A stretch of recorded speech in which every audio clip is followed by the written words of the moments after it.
Assalamualaikum warahmatullahi wabarakatuh. Yang terhormat Bapak Vicky, selaku dosen pengampu mata kuliah metodologi penelitian. Nah, di sini kami dari kelompok 10 ingin mempresentasikan tentang pertemuan ke-10 yaitu chapter 3 tentang designing a qualitative study. Berikut merupakan daftar nama anggota kelompok kami. Nah, di sini ada definisi penelitian kualitatif. Nah, apa sih penelitian kualitatif itu? Penelitian kualitatif merupakan pendekatan penelitian yang berfokus pada pemahaman mendalam atas makna yang diberikan individu atau kelompok terhadap suatu fenomena sosial atau masalah manusia. Nah, penelitian ini menggunakan kerangka interpretatif dan teori yang sensitif terhadap konteks tempat penelitian berlangsung, dengan tujuan utama untuk mengidentifikasi makna di balik tindakan atau pemikiran subjek. Nah, penelitian kualitatif biasanya berangkat dari pertanyaan terbuka dan fleksibel, bukan hipotesis yang ketat, sehingga memungkinkan peneliti untuk mendalami aspek-aspek sosial dan emosional yang kompleks. Ini ada karakteristik penelitian kualitatif. Penelitian kualitatif memiliki karakteristik khusus yang membedakannya dari pendekatan kuantitatif. Di antaranya yaitu yang pertama ada pengumpulan data di pengaturan alami. Nah, data dikumpulkan di lokasi asli atau konteks alami tempat fenomena terjadi. Nah, peneliti datang langsung ke lapangan untuk melakukan observasi atau wawancara yang memungkinkan pemahaman langsung dari perspektif peserta. Nah, yang kedua di sini peneliti sebagai instrumen utama. Peneliti sendiri yang mengumpulkan data melalui interaksi langsung dengan peserta. Alat yang digunakan seperti daftar pertanyaan atau panduan wawancara. Terus biasanya dirancang oleh peneliti sendiri dan disesuaikan secara terbuka selama proses penelitian berlangsung. Terus yang ketiga di sini ada penggunaan metode beragam. Nah, penelitian kualitatif menggabungkan berbagai metode pengumpulan data seperti wawancara mendalam, observasi, dokumen, dan materi audiovisual untuk mendapatkan pemahaman yang lebih kaya dan mendalam. Terus yang keempat ada proses induktif dan deduktif yang kompleks. Nah, data dalam penelitian kualitatif dianalisis dengan pola induktif-deduktif, yaitu menelaah data dari yang spesifik hingga generalisasi, serta kembali ke data untuk menguatkan tema atau kategori yang muncul.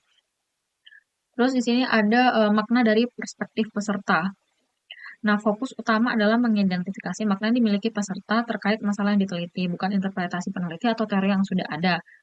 Terus di sini ada desain yang fleksibel dan emergen. Nah, desain penelitian dapat berkembang seiring berjalannya waktu. Peneliti mungkin menyesuaikan pertanyaan penelitian, metode pengumpulan data atau fokus analisis sesuai temuan awal yang diperoleh dari lapangan.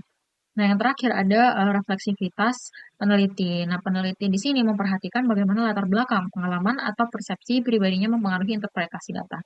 Dan hal ini itu dicatat dalam laporan penelitian. Ini ada kapan menggunakan penelitian kualitatif. Nah, penelitian kualitatif sangat berguna jika penelitian bertujuan untuk menjelajahi masalah atau isu secara mendalam, terutama yang ketika menghadapi variabel yang sulit diukur secara numerik seperti perasaan, persepsi, dan pengalaman individu. Terus mengumpulkan suara-suara yang jarang terdengar, misalnya kelompok marginal atau minoritas, yang perspektifnya sering terabaikan dalam pendekatan kuantitatif. Terus memahami interaksi yang kompleks atau konteks sosial dan yang lebih luas, dan mengembangkan teori baru atau memperluas teori yang ada dengan menggali aspek yang belum dijelaskan. Nah, pendekatan ini juga cocok untuk penelitian yang ingin menggambarkan konteks, menulis secara literatur atau fleksibel, serta menghargai pengalaman dan makna unik dari individu dalam setting sosial mereka. Terus di sini ada persyaratan studi kualitatif. Nah, studi kualitatif menuntut sejumlah persyaratan, di antaranya ada komitmen waktu, yaitu peneliti diharapkan menghabiskan waktu yang signifikan di lapangan untuk memahami konteks dan membangun hubungan dengan peserta. Yang kedua ada proses analisis data yang intensif. Nah, data dianalisis untuk mengidentifikasi tema atau pola dengan mengelompokkan informasi dari berbagai sumber. Nah, peneliti bekerja secara detail dan kadang dalam kesendirian untuk menyelami data serta menghasilkan pemahaman yang menyeluruh. Terus ada penulisan yang mendalam. Nah, penelitian kualitatif cenderung memiliki laporan yang panjang karena mencakup kutipan langsung dari peserta untuk menguatkan interpretasi yang dihasilkan. Terus yang terakhir ada pendekatan terbuka dan fleksibel. Nah, proses penelitian bisa berubah selama penelitian berlangsung dan peneliti diharapkan siap untuk beradaptasi terhadap perubahan tersebut. Nah, di sini ada proses merancang studi kualitatif. Tahapan merancang studi kualitatif melibatkan langkah-langkah berikut. Nah, yang pertama ada pertimbangan awal. Peneliti itu perlu memikirkan asumsi filosofis dan kerangka interpretatif yang mendasari penelitiannya. Ini termasuk identifikasi pertanyaan atau masalah yang ingin diteliti dan alasan pemilihan pendekatan kualitatif. Terus yang kedua ada langkah-langkah penelitian. Nah, proses penelitian dimulai dengan menetapkan pertanyaan penelitian terbuka yang mengarahkan pengumpulan data dari berbagai sumber, seperti wawancara, observasi, dokumen, dan material visual. Nah, data kemudian dianalisis untuk mengidentifikasi pola atau tema yang muncul. Yang ketiga, itu ada etika dalam penelitian kualitatif. Nah, penelitian kualitatif menuntut peneliti untuk memperhatikan isu etis seperti hak privasi peserta, keterlibatan informan, dan penanganan data yang diperoleh secara sensitif. Nah, peneliti harus menghormati pandangan dan menjaga keseimbangan kekuasaan dengan peserta agar tidak menimbulkan ketidaknyamanan. Nah, lalu contoh ketiga yaitu format lensa teoritis dari Marshall dan Rosman tahun 2010, di mana format ini itu menekankan pada penggunaan lensa teoritis tertentu seperti feminisme atau teori ras. Format ini itu menyakup yang pertama terdapat pendahuluan. Di sini penelitian ini terdapat pengalaman praktis dan kebijakan, lalu tinjauan literatur dan tradisi teoritis, di mana ini mengkaji teori yang relevan dan mengkritis penelitian empiris sebelumnya. Lalu metode penelitian dan biografi pribadi, di mana ini menguraikan pendekatan pemilihan lokasi atau sampel serta peran dan latar belakang penelitian yang relevan. Lalu mempertimbangkan etika dan politik, di mana ini mempertimbangkan dampak etika dan politik dari penelitian ini. Lalu ada prosedur untuk menangani kredibilitas, di mana ini menyertakan prosedur untuk memastikan kredibilitas dan kepercayaan hasil. Lalu yang terakhir ada lampiran, di mana ini berisi surat, rincian manajemen data, dan lain sebagainya.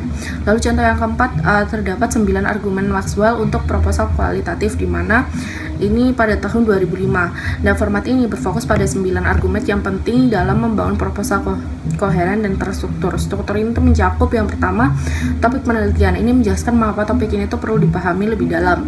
Lalu keterbatasan pengetahuan, di mana ini tuh menggambarkan bahwa masih sedikit yang diketahui tentang topik ini. Lalu tujuan penelitian dan kesesuaian lokasi dan partisipasi. Mengapa sih tempat dan partisipasi ini cocok untuk penelitian? Lalu metode yang direncanakan, ini menyajikan metode yang akan digunakan untuk menjawab pertanyaan penelitian. Lalu prosedur analisis, strategi validasi, menyebutkan cara-cara untuk memvalidasi hasil penelitian, isu etika yang menjelaskan bahwa tidak ada masalah etika yang serius, dan hasil awal dari studi percontohan ini mendukung kelayakan dan nilai penelitian dengan temuan awal. Struktur umum dari rencana atau proposal penelitian kualitatif itu biasanya mencakup halaman kunci dan memastikan kerangka penelitian yang komprehensif. Nah, berikut ada beberapa contoh dari rencana atau struktur umum dari proposal penelitian kualitatif. Yaitu contoh pertama, di mana di sini format konstruktif atau interpretif dari Creswell tahun 2009, di mana format ini itu menggunakan pendekatan konstruktif atau interpretif yang sering dianggap sebagai pendekatan tradisional dalam penelitian kualitatif. Nah, struktur ini tuh mencakup yang pertama ada pendahuluan, ini menjelaskan pernyataan masalah, lalu batas atau keterbatasan, di mana ini mengidentifikasi apa yang termasuk dalam penelitian dan apa yang tidak. Lalu ada prosedur, di mana ini menyajikan karakteristik penelitian kualitatif, pendekatan yang digunakan, peran penelitian pada pengumpulan data, dan strategi analisis data. Lalu ada validasi dan struktur narasi. Lalu ada isu etika yang diperkirakan dan signifikasi penelitian, ini mengantisipasi isu etika yang mungkin muncul dan menyampaikan pentingnya penelitian ini. Lalu ada temuan awal dari studi awal dan hasil yang diharapkan. Lalu yang terakhir ada lampiran.